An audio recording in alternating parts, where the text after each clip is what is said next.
ಬಿದ್ದೈತಿ, ಏನು ಮಾಡಬೇಕು? ಅವರು ಪರಿಹಾರ ಹೇಳ್ಯಾರ. ಹೇಳಿದ ಮ್ಯಾಲ ಯಾರನ್ನ ಕೇಳ್ರಿ? ಹಿಂಗೆ ಶಿವಾನಂದ ಅವ್ರಿಗೇನು ಗೊತ್ತೈತೆ ಅವ್ರ ಹತ್ತೆಗೆ ಹೋಗ್ಯಾರಿ.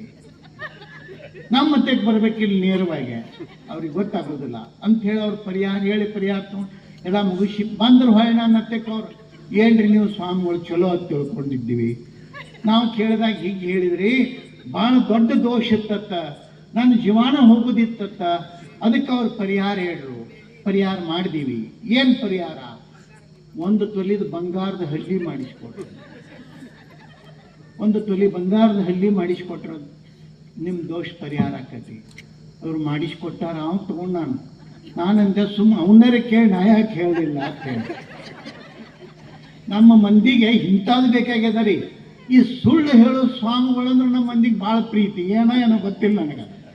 ಯಾರು ಖರೆ ಹೇಳ್ತಾರ, ಯಾರು ನಿಮ್ಮ ಬದುಕಿಗೆ ಹಿತವನ್ನು ಬಯಸ್ತಾರ, ಅವ್ರು ಕೆಟ್ಟವರಾಗಿ ಕಾಣ್ತಾರ.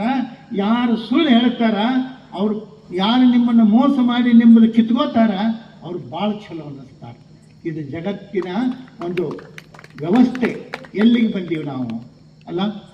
ಆ ಕಾರಣಕ್ಕೆ ಬಸವಣ್ಣ ಏನು ಮಾಡಿದ ಈ ನಾಡಿಗೆ ಅಂತಂತಂದ್ರೆ, ಯಾರು ತಪ್ಪು ದಾರಿಯೊಳಗೆ ಹೋಗ್ತಿದ್ರು, ಯಾರು ಜನರನ್ನ ತಪ್ಪು ದಾರಿ ತೋರಿಸ್ತಿದ್ರು, ಅಂಥವರಿಗೆಲ್ಲರಿಗೂ ನೋಡ್ರಿ ಅವತ್ತಿನ ವ್ಯವಸ್ಥೆಯನ್ನು ಹೆಂಗೆ ಸರಿಪಡಿಸಿದ ಅಂತ ಬಸವಣ್ಣ ಅಂತಂದ್ರೆ, ತಪ್ಪು ದಾರಿಯಲ್ಲಿ ಹೋಗ್ತಕ್ಕಂಥ ಸಮಾಜಕ್ಕೆ ಸರಿದಾರಿಯನ್ನ ತೋರಿಸಿ ಯಾವುದು ಶರಣ ಪಥ, ಯಾವುದು ಶರಣ ಮಾರ್ಗ ಅನ್ನೋದನ್ನ ಮೊಟ್ಟ ಮೊದಲ ಕನ್ನಡ ನಾಡಿಗೆ ಪರಿಚಯಿಸಿರ್ತಕ್ಕಂಥ ಪುಣ್ಯಾತ್ಮ ವಿಶ್ವಗುರು ಬಸವಣ್ಣ ಅನ್ನೋದನ್ನ ನಾವು ಮರಿಬಾರ್ದು.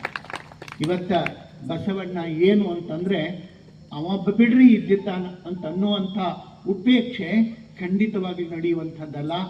ಒಂದು ಬಹಳ ಅಭಿಮಾನದ ಸಂಗತಿ, ಒಂದು ಹೆಮ್ಮೆಯ ಸಂಗತಿ, ಇಡೀ ನಾಡೇ ಖುಷಿ ಪಡುವಂಥ ಸಂಗತಿ ಏನಾಯಿತು ಅಂತಂದ್ರೆ, ಪೂಜ್ಯರಾಗಿರ್ತಕ್ಕಂಥ ಡಾಕ್ಟರ್ ಬಸವಲಿಂಗ ಪಟ್ಟದೇವರ ನೇತೃತ್ವದೊಳಗೆ ನಮ್ಮ ಎಲ್ಲ ಮಠಾಧಿಪತಿಗಳು ಮುಖ್ಯಮಂತ್ರಿಗಳನ್ನ ಎಲ್ಲರನ್ನ ಭೇಟಿಯಾಗಿ ಮನವಿ ಕೊಟ್ಟಿವಿ. ಬಸವಣ್ಣ ಸಾಂಸ್ಕೃತಿಕ ನಾಯಕ ಅಂತ ಘೋಷಣೆ ಮಾಡಬೇಕು ಅನ್ನುವಂಥ ಮನವಿಯನ್ನು ಕೊಟ್ಟಾಗ, ಮನವಿಯನ್ನ ಪರಿಗಣಿಸಿ ಕರ್ನಾಟಕ ಸರ್ಕಾರ ಬಸವಣ್ಣನವರನ್ನ ಸಾಂಸ್ಕೃತಿಕ ನಾಯಕ ಅಂತ ಘೋಷಣೆ ಮಾಡೋ ಮೂಲಕ ಒಂದು ಅಧಿಕೃತತೆಯನ್ನ ತಂದು ಕೊಟ್ರಲ್ಲ, ಬಹಳ ದೊಡ್ಡದಾಗಿರ್ತಕ್ಕಂಥ ಕೆಲಸ. ಇಲ್ಲಿಗೆ ಮುಗಿಲಿಲ್ಲ, ಆಗಬೇಕಾದಂಥ ಕೆಲಸಗಳು ಬಹಳಷ್ಟು ಇರುವಂತಹದ್ದು. ಇವತ್ತು ನಾಡಿನೊಳಗೆ ಒಂದು ಬಹಳ ದೊಡ್ಡ ಕೊರತೆ ನಮ್ಮ ಕಣ್ಮುಂದಿತ್ತು, ನಮ್ಮ ಗಮನದೊಳಗಿತ್ತು. ಆ ದೊಡ್ಡ ಕೊರತೆ ಯಾವುದು ಅಂತಂದ್ರೆ, ಇವತ್ತ ಬಸವಾದಿ ಶರಣ